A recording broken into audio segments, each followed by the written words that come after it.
نفس ذائقۃ الموت، ہر نفس نے موت کا ذائقہ چکھنا ہے۔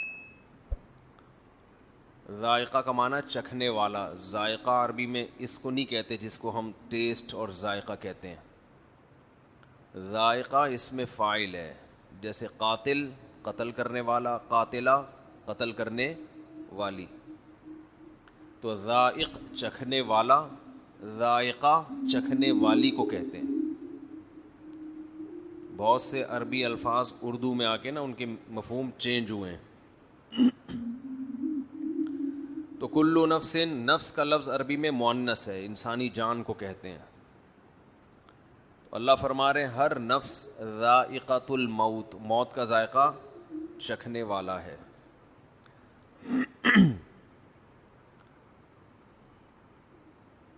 تو یہ ایک ایسی خبر ہے جو ہم پہلے سے جانتے ہیں۔ جو چیز پہلے سے پتہ ہوتی ہے کیا وہ بتائی جاتی ہے؟ بولو بھائی، میں ان سے کہوں آپ کے سر پہ ٹوپی ہے، کہیں گے بھائی یہ بتانے کی ضرورت نہیں ہے، مجھے پہلے پتہ ہے، سب کو پتہ ہے میرے سر پہ کیا ہے، بولیں بھائی ٹوپی۔ آپ کی ناک پہ چشمہ ہے۔ اگر میں یہ بیان شروع کر دوں وہ خبریں جو پہلے سے آپ کو معلوم ہیں، تو آپ تھوڑی دیر میں سب بھاگ جائیں گے یہاں کہ بھئی یہاں نماز پڑھنا، بیان سننا چھوڑ دو۔ ان کے سر پہ بال ہیں، ان کے نہیں ہیں، یہ بیٹھے ہوئے، ان کے سر پہ ٹوپی ہے، یہ سفید ہے، ان کی ناک پہ چشمہ ہے، ان کے داڑھی ہے، تو یہ خبروں کے کیا فائدہ؟ تو اللہ بھی ایک خبر دے رہے ہیں ہر نفس نے موت کا ذائقہ چکھنا ہے، تو اللہ ہی تو ہمیں پہلے سے معلوم ہے۔ اس نالج کی کیا ضرورت ہے؟ یہ ہمیں بتانے کی، بولے نا، کیا ضرورت؟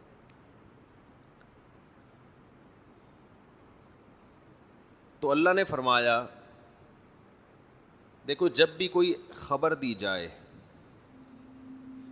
اور جس میں کوئی آرڈر چھپا ہوا ہو تو وہ خبر ہوتی ہے، لیکن اصل میں اس خبر سے خبر مقصد نہیں ہوتی، بلکہ ایک اس کے اندر آرڈر چھپا ہوا ہوتا ہے، اس کی طرف اشارہ کرنا مقصد ہوتا ہے۔ خبر برائے خبر یہ حکیمانہ کلام نہیں ہے۔ میں کہوں ان کے سر پہ ٹوپی ہے، ان کی ناک پہ چشمہ ہے، تو کیا کریں بھائی، ہے تو کیا کریں؟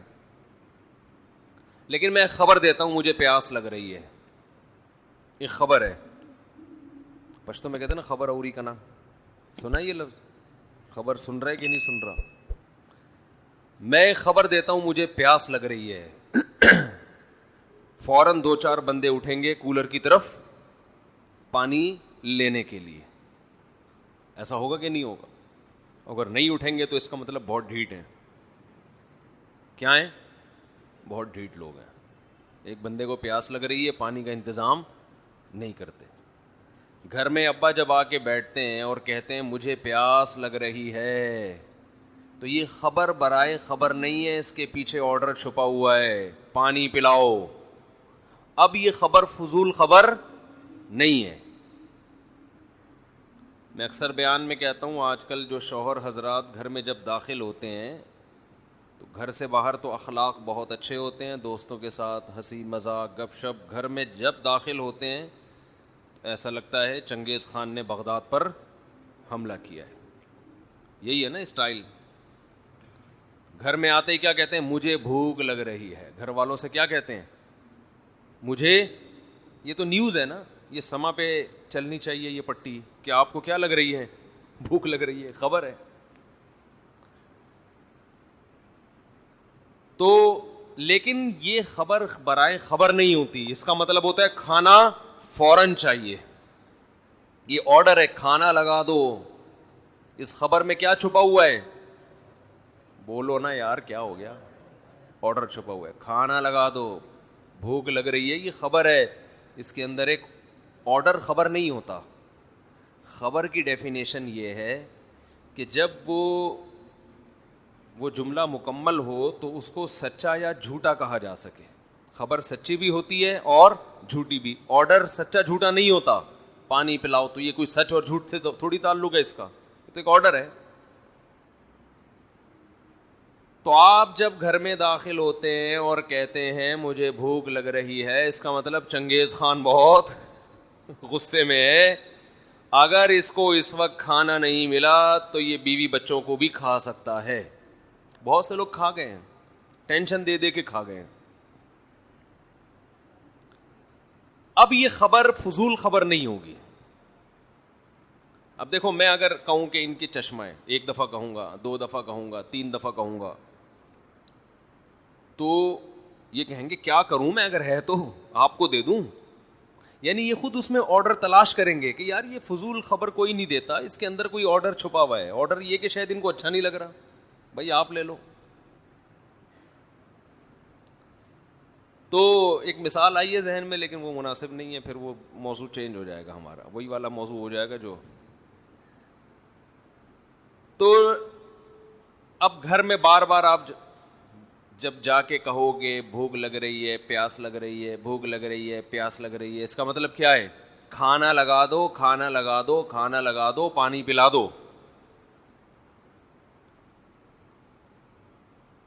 تو جو خبر ایسی ہو جس کے اندر کوئی آرڈر چھپا ہوا ہو, وہ خبر اس قابل ہوتی ہے کہ اس کو شیئر کیا جائے. جس خبر کے اندر کوئی آرڈر چھپا ہوا نہیں ہوتا, وہ خبر ٹائم ویسٹنگ ہے, اس کا عملی زندگی سے کوئی تعلق نہیں ہے. خامخواہ میں لوگ کہتے ہیں نا جنرل نالج, تو خامخواہ کی جنرل نالج کی اسلام میں کوئی ویلیو نہیں ہے, یہ ٹائم ویسٹنگ ہے. آج کل یہ بھی ہوتا ہے نا کہ 356 کو 488 ضرب دو تو کیا جواب آئے گا, تو چھوڑو, کیلکولیٹر سے بتا دے گا کیا جواب ہے, ہمیں کھوپڑی استعمال کرنے کی کیا ضرورت ہے, کیا ضرورت ہے بھائی. تو میں یہ عرض کر رہا تھا, کلو نفس ذائقۃ الموت, ایک خبر ہے. اللہ فرماتے ہیں ہر نفس نے موت کا ذائقہ چکھنا ہے, ہر نفس نے. تو یہ خبر برائے خبر نہیں ہے, اس کے اندر ایک آرڈر چھپا ہوا ہے. ڈاکٹر جب آپ کو کہتا ہے کہ آپ مرنے والے ہیں تو آرڈر چھپا ہوا ہوتا ہے, صحت کا خیال کرو, بھینس کا خالص دودھ پیا کرو, ٹھیک ہے نا. حکیم جب کہہ رہا ہوتا ہے کوئی مقصد ہوتا ہے. تو جب بھی کوئی خبر دیتا ہے اگر وہ عقل مند ہوگا, تو اللہ جب خبر دے رہے ہیں نا کلو نفس ذائقۃ الموت, ہر نفس نے موت کا ذائقہ چکھنا ہے, تو یہاں بھی کچھ آرڈر چھپے ہوئے ہیں اس کے اندر. وہ آرڈر کیا ہے؟ نمبر 1, دنیا دل لگانے کی جگہ, بولو نہیں مرو گے. جیسے میں نے کہا تھا نا زید پیٹے گا وہ بیان میں کہا تھا نا, وہ زید میں مزہ نہیں آ رہا جب تک وہ نام نہ آئے نا. تو خیر اب کیا کریں. تو اللہ کہتے ہیں ہر بندہ کیا ہے, مرے گا. ہر بندہ کیا ہوگا, مرے گا. تو جو جگہ چھوڑ کے جانا ہے اس سے دل لگانے کا کوئی تک بنتا ہے بھائی. آپ ٹرین میں بیٹھے ہوئے ہیں, سیٹیں اتنی اچھی اور زبردست اور بہت مزہ آ رہا ہے یہاں پہ, تو بیگم ہم یہ سیٹیں گھر نہ لے جائیں اپنے ساتھ, کیا خیال, یہ اے سی نکال کے لے جائیں. اسٹیشن آیا تو آپ اتر ہی نہیں رہے, آپ اسی سیٹ سے چپک گئے ہو. کوئی غریب آدمی بیچارہ جھونپڑی سے نکلا ہوا, اس کو کسی نے اے سی پارلر میں بٹھا دیا, اب اس کو جھولے بھی مل رہے ہیں, مزہ بھی آ رہا ہے. کسی نے بعض دفعہ ہوتا ہے کہہ رہا بھائی, تو ایسے موقع پہ اسے کیا کہا جائے گا, بھائی یہ ٹرین ہے, یہ دل لگانے کی یہ مسافر خانہ ہے, یہاں سے آپ نے اترنا ہے. تو ایک آرڈر تو یہ چھپا ہوا ہے کہ دنیا دل لگانے کی جگہ, بولو نہیں. لیکن یہ بات سمجھ میں نہیں آتی, جیسے کرونا جب تک خود نہ ہونا اس وقت تک سمجھ میں, خود کو نہ ہو جائے اس وقت تک نہ SOPs پر انسان عمل کرتا ہے, نہ اس کی سمجھ میں آتا ہے. وہ یہودیوں کی سازش ہی سمجھتا رہتا ہے, سمجھتے سمجھتے بالآخر سانس اکھڑتا ہے, پھر چیختا ہے آخر میں نہیں بھائی سازش وازش, یہ واقعی بیماری ہے. ہم نے بہت سے لوگ ایسے دیکھے ہیں, سمجھا کے تھک گئے تھے, نہیں مان رہے تھے. تو جب کرونا کا اٹیک ہوتا ہے نا, تو پھر انسان کہتا ہے یہ والی علامتیں تو آج سے پہلے مجھ میں کبھی پائی نہیں گئی تھی. ایک صاحب تھے بہت الجھتے تھے مجھ سے, میں ان کو بتاتا بھائی یہ بیماری ہے, وہ نہیں مانتے تھے. پھر جب ان کو ہوا نا, پھر ان کا یہ ملفوظ ہے کہ کرونا ایک ایسی بیماری ہے جب تک خود نہ ہو انسان اس پر ایمان نہیں لاتا. تو میرے بھائی موت بھی ایک ایسی حقیقت ہے مانتے ہیں, زبان سے بولتے ہیں, دل سے نہیں مانتے. جب تک موت کا فرشتہ نظر نہیں آتا, سانسیں اکھڑنا شروع نہیں ہوتی, اس وقت تک کھوپڑی کام انسان کی نہیں کرتی. وہ مر گیا, فلاں مر گیا, اس کا ماموں مر گیا, اس کا چاچا مر گیا, اس کی پھوپھی مر گئی, اس کی خالہ مر, اتنی خبریں بچپن سے سنتے آ رہے ہیں. بھائی وہ مرا ہے نا, میں تھوڑی, ابے تو بھی تو کسی کا پھپھا ہے, تو بھی تو کسی کی خالہ ہے, تو بھی تو کسی کا بھتیجا ہے, تو بھی تو کسی کا ابا ہے, تو بھی تو کسی کا دادا ہے, تو بھی تو کسی کا نانا ہے. جب تیرے ابا مر سکتے ہیں, تیرے نانا مر سکتے ہیں, تیری نانی مر سکتی ہیں, تیری دادی مر سکتی ہیں, تیری خالہ مر سکتی ہیں, تیری پھپھو مر سکتی ہیں, تو بھی تو کئی لوگوں کا یہ ہے. اوپر سے بولے گا موت برحق ہے, دل میں ہوگا میں نہیں مروں گا. اگر دل میں یہ ہوتا کہ میں مروں گا تو دنیا چھننے پہ روتا کیوں پھر؟ اتنا رو رہے ہیں, اتنا رو رہے ہیں, ہائے ہائے ہائے ہائے, جس سے ملو ہائے ہائے ہائے, ٹینشن لے کے بیٹھا ہوا ہے. اگر آپ کو کوئی بتا دے کہ آپ تھوڑے دنوں میں مر جاؤ گے, پھر آپ کو پلاٹ کی ٹینشن ہوگی؟ بولو کہ یار میرا کوئی پلاٹ نہیں ہے, میرا کوئی گھر نہیں ہے, میری کوئی گاڑی نہیں ہے, میری شادی نہیں ہوئی. ٹھیک ہے, ٹینشن ہوگی. بولتے کیوں نہیں؟ کیونکہ یہ بھی آج کل بیان سن سن کے لوگوں کو ٹینشن ہے کہ ہو کیوں نہیں رہی. یہ تو چار چار کی ترغیب دے رہے ہیں, ہماری ایک نہیں ہو رہی. ٹینشن پھر میرے پاس آ جاتے ہیں. اب تو جو مجھ سے ملنے کے لیے آتے ہیں میں وہیں روک کے بولتا ہوں شادی کے لیے تو نہیں آ رہا بھائی, وہیں سے یو ٹرن پکڑ لو, میں رشتے وشتے نہیں کراتا بھائی. تو کہہ رہے ہو تو ایک بھی نہیں ہو رہی ہماری. بھائی آپ کوشش کرو, ہو گئی ٹھیک ہے, نہیں ہو تو ہو کے بھی وہیں قبر میں جاؤ گے, نہیں ہو کے بھی مرا کے سب کیا ہے, ختم, فنش. یہ بھائی یہیں کے کھیل ہیں. جب ہیں تو پھر یہیں کے, تو پھر میں اتنی اہمیت سے بیان کیوں کرتا ہوں؟ اس کی اور وجوہات ہیں, وہ ابھی ٹاپک میں لے کے نہیں چلوں گا, اس کی وہ مذہب کا حصہ ہے اس لیے بیان کرتا ہوں. میں آخرت کی تیاری کے لیے اس ٹاپک پر بیان بھی ضروری, اس پر عمل بھی ضروری ہے, یہ اس وجہ سے کرتا ہوں. تو موت کی باتیں تو کبھی کبھار کر لیتے ہیں, ہاں جی موت تو برحق ہے, لیکن عمل سے ایسا لگتا ہے یہ مرنے کے لیے تیار, بولو نہیں, بالکل بھی نہیں ہے تیار. نہ مرد مرنے کے لیے تیار ہے اور نہ خواتین. دوسرا, کچھ حقیقتیں ایسی ہیں جن سے ہم ایسی نظریں چرا کے بیٹھے ہوئے ہیں, جیسے سامنے گڑا ہو, کھڈا ہو, اور آپ بول رہے ہو کہ نہیں میں چلتا رہوں گا, کوئی گڑا نہیں ہے سامنے, گٹر کا ڈھکن کھلا ہوا ہے, آپ اسی سپیڈ سے اسی طرف جا رہے ہو. اگلا کہہ رہا ہے بھائی یہ گٹر ہے, کھلا ہوا ہے, آپ کو نظر آ رہا ہے, لیکن پھر بھی آپ کی سپیڈ کم ہونے کا نام نہیں لے رہی. ایسے ہی لوگوں کو قرآن کہتا ہے سمم بکمن عمیون, اندھے ہیں, بہرے ہیں, گونگے ہیں. قرآن جن کو اندھے بہرے اور گونگے کہہ رہے ہیں وہ سچی مچی کے اندھے بہرے گونگے تھوڑی تھے. ان کی تو نظریں 6x6 نظریں لے کے بیٹھے ہوئے تھے, کان سماعت بہت تیز تھی ان کی, سنتے بہت تھے, بولتے بہت تھے. ان کو قرآن کیا کہہ رہے ہیں؟ اندھے ہیں, بہرے ہیں اور گونگے ہیں. نہ حق بول سکتے ہیں, نہ حق سنتے ہیں, اور نہ حق دیکھتے ہیں. یہ انہی کے بارے میں کہا ہے جو موت کو مانتے ہیں لیکن عمل سے لگ رہا ہے کہ یہ تیار نہیں ہے اس کے لیے. ایسے ایسے واقعات سامنے آتے ہیں, انسان کانوں میں انگلیاں ڈال لیتے ہیں کہ بھائی یہ مت سناؤ ہمیں. یتیم کا مال کھانا, قرآن کہہ رہے آگ کے انگارے ہیں. باپ مر گیا نا, یتیم بچہ ہے, قرآن کیا کہہ رہے, کیا کھا رہے ہو؟ آگ کے انگارے. لوگ کھا رہے ہیں کہ نہیں کھا رہے؟ بولو نا. بہنوں کی وراثت, یتیموں کی وراثت نہیں دے رہے. دیکھو قرآن نے نا مالی معاملات میں بہت وعیدیں بیان کی ہیں. میں نے دیکھا ہے لوگ نماز روزے میں کسی حد تک آ جاتے ہیں, پیسوں میں, کیونکہ آخرت کو بھول گئے. نماز سے دنیا نہیں جاتی نا بھائی, نماز پڑھنے سے دنیا کا کوئی نقصان نہیں ہو رہا, تھوڑا ٹائم نکال کے مجاہدہ کرنا پڑتا ہے. پیسوں کے معاملات میں آپ کی دکان بند ہوتی ہے, نماز میں تو 10 منٹ کے لیے دکان بند کرنی پڑے گی نا, کوئی بڑا نقصان تو نہیں ہے. لیکن جب آپ پیسوں کے معاملے میں کلیئر ہو کے چلو گے تو لاکھوں کروڑوں روپے سے ہاتھ دھونے پڑتے ہیں آپ کو. یہاں کے لوگ دنیا کو مسافر خانہ سمجھنا چھوڑ دیتے ہیں. پیسوں میں جو آدمی ایک نمبر ہوگا, اس سے پتا چلے گا کہ یہ دنیا کو واقعی کیا سمجھتا ہے. بولو, بولو نا یار زور سے. یہ مسافر خانہ سمجھتے, عبادت سے نہیں پتا چلتا. ہم نے بڑے بڑے دنیا کی محبت کے مریض, بڑے بڑے کرپٹ لوگ دیکھے رمضان کے پورے روزے رکھتے ہوئے. ہم نے بڑے بڑے 2 نمبر 5 نمازیں پڑھتے ہوئے دیکھے, حج کرتے ہوئے دیکھے ہیں.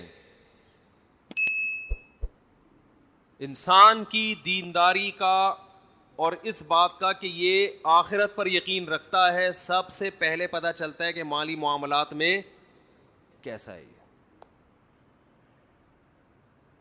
پیسہ دینا کسی کو بہت مشکل کام ہے, اپنا نقصان کر کے. میرے پاس صبح شام کیس آتے ہیں, وہ 1 کروڑ کھا گیا, وہ اس کے 2 کروڑ کھا گیا.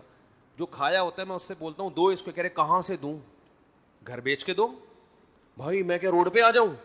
میں نے کہا جن کے پاس ذاتی گھر نہیں ہے کیا روڈ پہ سو رہے ہیں وہ سارے؟ بولو نا کیا ہو گیا بھائی, کرائے پہ رہو نا. نہیں جی میں کیسے گھر بیچوں, میں نے فلاں کا 2 کروڑ دینا ہے 3 کروڑ دینا ہے, میں گھر کیوں بیچوں؟ پورے حرام خوری کے مزے اڑائے گا ہے بھائی, گھر بھی اپنا رہے, گاڑی بھی نہ بکے, سب کچھ ہو, اور پھر اضافی کوئی تکا لگ گیا تو فلاں کا قرضہ ادا کر دوں گا میں کیونکہ میرے بزنس میں لاس ہوا ہے. سمجھتے نہیں ہو میرا خیال ہے یہ ہو رہا ہے مارکیٹ میں, بزنس میں لاس ہوا, میں کہاں سے تو دے گا. آج کل میرے زبان پہ باپ کا لفظ چڑھا دیا بندے نے, تیرا باپ بھی دے گا ٹھیک ہے نا, مکان بیچ دے قرضہ فلاں کا. میرے چھوٹے چھوٹے بچے ہیں, میرے تو بھائی چھوٹے چھوٹے بچے بھی ہوتے ہیں, بڑے بڑے بچے بھی ہوتے ہیں. یہ تو ہمیشہ سے ہو رہے, بچے کبھی چھوٹے ہوں گے, کبھی بڑے ہوں گے, کبھی منجلے ہوں گے, کبھی نہیں بھی ہوں گے, کبھی ہوں گے. یہ تو دنیا کا حصہ ہے. تو کیا آسمان سے نیا نازل ہوا ہے کیا تیرے چھوٹے چھوٹے بچے ہیں؟ بچے تو پہلے چھوٹے چھوٹے ہی ہوتے ہیں, بڑے بڑے تو اچانک پیدا نہیں ہو جاتے. فضول قسم کی باتیں. مکان بیچو فلاں کا قرضہ دو, نہیں آ رہی بات میرا خیال ہے. بہن وراثت مانگ رہی ہے, بیچ اس مکان کو جس پہ تو قبضہ کر کے بیٹھا ہوا ہے 1000 گز کے بنگلے پر, بیچ کے اس کا حصہ دے. اب دے تو تڑاک پہ آ گیا ہوں میں. یہ تمیز سے سمجھانے والی باتیں ہے ہی نہیں. داڑھی اتنی لمبی رکھی ہوئی ہے, عمرے ہو رہے ہیں, تمہارا حج ہو رہا ہے, تو نے بہن کی وراثت کہہ رہے ہیں جب مکان بکے گا, مکان تو 25 سال کے بعد جا کے بکے گا, اس وقت وہ بہن بڈھی ہو کے مر چکی ہوگی, اس کو کیا فائدہ ہوگا اس مکان سے؟ نہیں جی ابا کا مکان ہے بیچ دیا تو ہم کہاں جائیں گے. کیا جن لوگوں نے کیا کرائے پہ, میں ابھی تک اللہ کا شکر ہے کرائے پہ رہتا ہوں, ابھی تک میرا ذاتی گھر. ہم جب 14 بچوں کے ساتھ کرائے پہ رہ سکتے ہیں تو 2 بچوں کے ساتھ وہ بھی اتنے سے, اس میں تو دراز میں آ جائے گی. اس کے لیے تو گھر کی بھی ضرورت نہیں ہے, ایک الماری خریدو اس میں رکھو اس کو. گھر تو ہے ہی نہیں آج کل, گھر تو وہ ہوتا ہے جس میں افراد ہو. نہیں آ رہی میرا خیال ہے بات, ایسے ہی ٹھیک ہے جیسے چل رہے ہیں بھائی. گھر تھوڑی ہے یہ جو ایک آدمی کو گھر ہے اس کے لیے اتنا ٹینشن ہے یار. 2 بچوں کے لیے کیا ٹینشن ہے, 2 بچوں کے لیے کیا ٹینشن, ایک بیوی ہے 2 بچے ہیں, اس کے لیے تو اب کرائے کی بھی ضرورت نہیں ہے بھائی. تو پیسہ دو, کیا کرو, یہ ہے نا میرا مکان بک جائے گا, کوئی مسئلہ نہیں ہے, آپ کا مکان بک جائے گا. یہ مکان اصل نہیں ہے, آپ کا مکان اصل میں وہ قبر ہے. جہاں بھی راحت اندھوری نے شعر کہا تھا نا, 2 گز صحیح لیکن میری ملکیت تو ہے, اے موت تو نے, کیا شعر ہے یار, اے موت تو نے مجھ کو زمیندار کر دیا. 2 گز صحیح لیکن میری ملکیت تو ہے, اے موت تو نے مجھ کو زمیندار. زمیندار جب بنتا ہے جب قبر میں جاتا ہے, یہاں سے کوئی نہیں نکالے گا. لیکن کراچی کے قبرستانوں میں وہ بھی نہیں ملتی, آپ وہاں سے نکالتے ہیں 1 سال کے بعد. گورکن کہتا ہے تھوڑا سائڈ پکڑ دوسرا مردہ ڈال رہے ہیں آپ. آدمی کہتا ہے یار یہاں تو آرام سے سونے دو. کراچی میں قبرستان بھر چکے ہیں, ایک قبر میں 10 مردے دفنائے جا رہے ہیں. تو وہ 2 گز کا پلاٹ بھی 10 مردے اس میں شریک ہوتے ہیں. ابھی ایک صاحب آئے کہ وہ ہماری والدہ کا انتقال ہوا تھا, اسی قبر میں والد کو ہم دفنا رہے ہیں, جگہ نہیں مل رہی. میں نے کہا اپنی ذمہ داری پہ دفناؤ بھائی. اب مجھے نہیں پتا آپ کے ابا اماں کے تعلقات کیسے تھے, ہاں ایسا نہ ہو کہ ہاں سوری ابا کا انتقال ہوا تو اسی میں اماں کو دفنا رہے ہیں. میں نے کہا ایسا نہ ہو قیامت کے دن ابا بولے یار یہاں تو مجھے تھوڑا سا انجوائے کرنے دیتے, لیکن اگر اچھے تعلقات ہیں پھر تو ٹھیک ہے. تو میں نے کہا دفنا سکتے ہیں, اتنا عرصہ اگر گزر گیا, لیکن باقی آپ کے ابا اماں کے تعلقات کیسے تھے یا ابا جانے, بولو آپ جانے. احتیاط اسی میں ہے کہ فاصلہ رکھا جائے. تو خیر پیسوں کے معاملے میں انسان کا پتہ چلتا ہے کہ یہ دل سے دنیا کی محبت اس کے دل میں ہے یا نہیں. پیسوں میں دل بڑا کرو, دینا سیکھو, لے لو یار لے لو. مسافر خانہ ہے, مریں گے. اور اللہ کا نظام ایسا ہے جو دنیا کو مسافر خانہ سمجھ کے پیسہ لٹاتا ہے, دولت آتی بھی اسی کے پاس ہے. رزق جو ہے نا ایسے آتا ہے سینگ مار کے گھستا ہے, جیسے بیل نا, آوارہ بیل جیسے ٹکرے مار مار کے گھستا ہے نا لوگوں کے گھروں میں, ایسے رزق گھستا ہے. لیکن اللہ پہلے آزماتے ہیں کہ تو مجھ پہ اعتماد کرتا بھی ہے کہ نہیں کرتا. دینا سیکھو, کسی کا حق اپنی جیب میں مت رکھو. اور دیکھو مالی معاملات میں اللہ نے ایک اور حکم دیا ہے بہت اہم. اچھا لوگ یہ بھی دیکھ رہے ہوتے ہیں فلاں کو ضرور, میں اپنا 2 کروڑ کا مکان بیچوں گا تو فلاں کو ضرورت کیا ہے, وہ تو اتنا کھاتا پیتا آدمی ہے. او بھائی جان, جب کسی کا پیسہ آپ کے ذمے ہوتا ہے تو آپ نے دینا ہے اس کو, وہ چاہے زرداری کیوں نہ ہو, ٹھیک ہے نا. اس کو ضرورت ہے یہ نہیں, یہ نہیں ہے شریعت میں, آپ نے دینا ہے. وراثت دینی ہے. ایک بھائی کروڑ پتی, ابھی ایک ویڈیو وائرل ہوئی تھی, پتہ نہیں صحیح ہے غلط ہے, کہ وہ بہن وراثت مانگ رہی تھی, اس کو بھائیوں نے کوٹا. مجھے نہیں پتا وہ صحیح ہے, فیک بھی ہوتی ہیں چیزیں, یا بعض دفعہ کیس کچھ اور ہوتا ہے, بنا کچھ اور دیا جاتا ہے. لیکن بعض دفعہ ایسا حقیقت میں ہوتا بھی ہے. بہت سے علاقوں میں بہن وراثت نہیں مانگ سکتی, اسے پتہ ہے میرے نمازی پرہیزگار بھائیوں کو غصہ بولو آ جائے گا.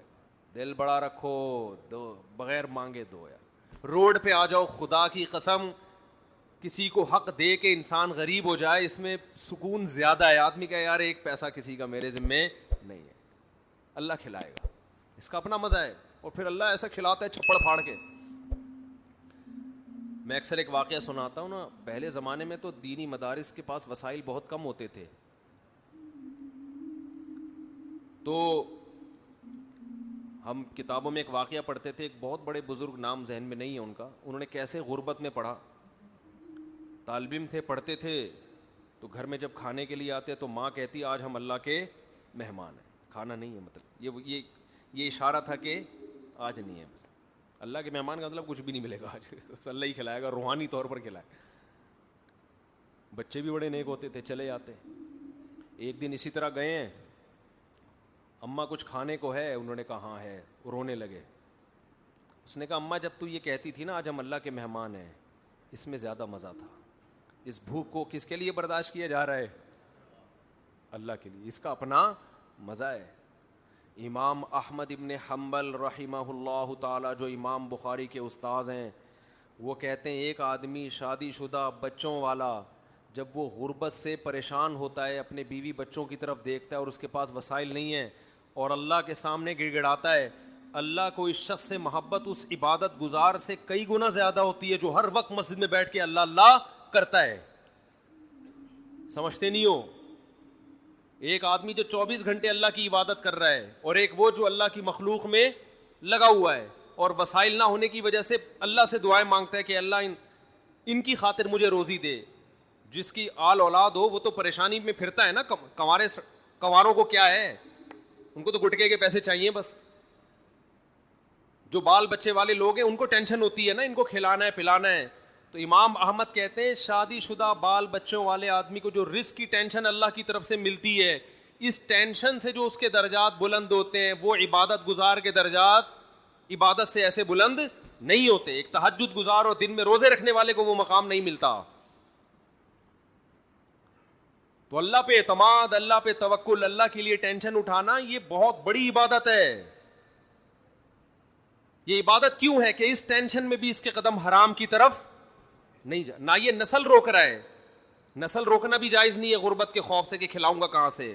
اس میں اللہ پہ توکل واجب ہے کہ جس اللہ نے مجھے کھلایا ان کو بھی کھلائے گا, کسی کو کم دے گا کسی کو زیادہ دے گا, کوئی بات نہیں, اللہ کا نظام ہے.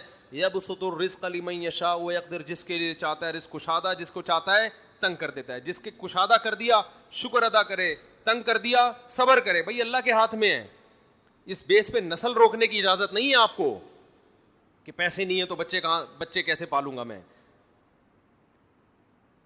لبرل لوگوں کے اصول کچھ اور ہیں زندگی گزارنے کے, اسلام کے اصول کچھ اور ہیں. اور ایک دفعہ اسلام کے اصولوں پہ آ جاؤ, نقد فائدہ ملے گا, دل کا سکون, اطمینان, غربت میں بھی سکون, شکر کی توفیق ملے گی. ہم نے اپنے بزرگوں کو دیکھا ہے انتہائی غربت میں ان کے چہروں پہ ایسے خوشی جیسے ارب پتی ہوں. یہ وہ کہتے ہیں اللہ نے تو ہمیں ہماری ضرورتوں سے کروڑہ گنا زیادہ دے دیا.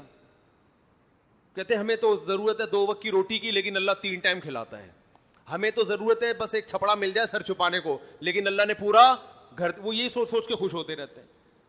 اور ہمارے یہاں کیا ٹینشن چل رہی ہے یار, 20-50 سال کا ہو گیا اب تک اپنا گھر نہیں بنا سکا میں, اب کیا کرے گا بنا کے.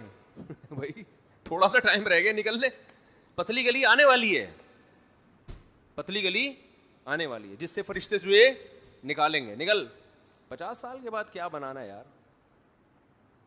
ہاں بچوں کے لیے آدمی کوئی پراپرٹی لے لیتا ہے, مر گیا. اگر اللہ نے بہت وسائل دیے ہیں تو چلو حدیث میں آتا ہے کہ ان کو ایسے لاوارث مت چھوڑ کر. اگر اللہ نے وسائل دیے ہیں, نہیں دیے تو بولو یار ہم بھی تو کسی کے بچے تھے, جب ہم پل گئے تو یہ بھی پل جائیں گے. ٹینشن تو لینی نہیں ہے نا بھائی. ٹینشن لینا اس کی علامت ہے دل میں دنیا کی محبت ہے. اس دنیا سے چپکے ہوئے ہو ایلفی کی طرح, چھوڑنے کے لیے جو چھوڑے گی یہ بتا دوں, اور دنیا چھوڑتی بھی اور آپ کی مرضی سے بتا کے نہیں چھوڑتی. بھائی یہ بڑا مسئلہ ہے دنیا کے ساتھ. چلو کوئی محبوبہ آپ کو چھوڑ کے جائے, بتا کے جائے بھائی میری فلاں سے سیٹنگ ہو گئی ہے میں جا رہی ہوں, تو آدمی کو تسلی ہوتی ہے یار اب کیا کرو یار, اب ہو گئی سیٹنگ کیا کر. ایک ہوتا ہے ٹائم دیا تھا قائد اعظم کے مزار پہ آنے کا, ہیں آپ امید میں پہنچے کہ یہاں ملاقات ہوگی, لیکن اطلاع آئی کہ کسی اور کو کہیں اور ٹائم دے چکی. یہ دھچکا برداشت کر دے گا انسان. دنیا کا بھی یہی اصول ہے, لاکنھا خلۃ قد سیق من دمھا فجع وبلع واخلاف وتبدیل. آپ کو دنیا ٹائم دے گی, کیا مطلب آپ کو بتائے گی کہ تمہاری صحت اس قابل ہے کہ میں ابھی تمہیں چھوڑ کے جانے والی نہیں ہوں, نہ تمہیں شوگر ہے, نہ تمہارے گردوں کا مسئلہ, نہ تمہارا کوئی مسئلہ, پیسہ دولت سب ابھی میں نہیں جا رہی. لیکن ادھر پورا پتلی گلی اس نے تیار کر کے رکھی, اس کو ٹرک کے نیچے لا کے مارو, اس کمبخت کو کوئی بیماری نہیں ہے, اس کو ٹرک کے نیچے لا کے مارو, یہ ایسے نہیں مرے گا, نہ اس کو نہ شوگر ہے نہ گردوں کا مسئلہ ہے, اس کا ٹرک بنتا ہے. کیا بنتا ہے, اس کی ہڈیاں بھی مضبوط ہے, کار ایکسیڈنٹ میں بھی نہیں جائے گا یہ. تو یہ وہی ہے کہ سیٹنگ آپ سے دکھایا جا رہا ہے, لیکن ہو فرشتوں سے سیٹنگ رہی ہے, ملک الموت سے, اس کو لے کے جاؤ یہاں سے. جتنے لوگ مرے ہیں نا ان میں 99% وہ تھے جن کا پہلے سے مرنے کا کوئی پروگرام نہیں تھا. ابھی ایک دوست ہمارے آئے, ان کا 36 سال کا جوان بھائی, اللہ تعالیٰ مغفرت فرمائے, 2 دن ٹائیفائڈ ہوئے اور انتقال ہو گیا. نہ اس سے پہلے کوئی بیماری, اتنی موتیں ہو رہی ہیں, اور کورونا بھی کہہ رہے ہیں ہم نئی شکلوں میں آ رہا ہے, جو انڈیا میں تباہی مچائی تھی وہی, تو اس پہ تھوڑا سا احتیاط بھی کرنی چاہیے. تو وہی بات ہے بھائی, کب تک چھپو گے پیڑوں کی آڑ میں, کبھی تو ملو گے لنڈا بازار میں. تو اللہ اور جو فرشتے ہیں نا, موت کا فرشتہ, وہ بھی ہم سے کہتا ہے بیٹا تو جتنے بھی جم کر لینا, جا کے ویڈیو, سوئمنگ, جم, گھوڑا سواری, شادیاں وادیاں, کب تک چھپے گا پیڑ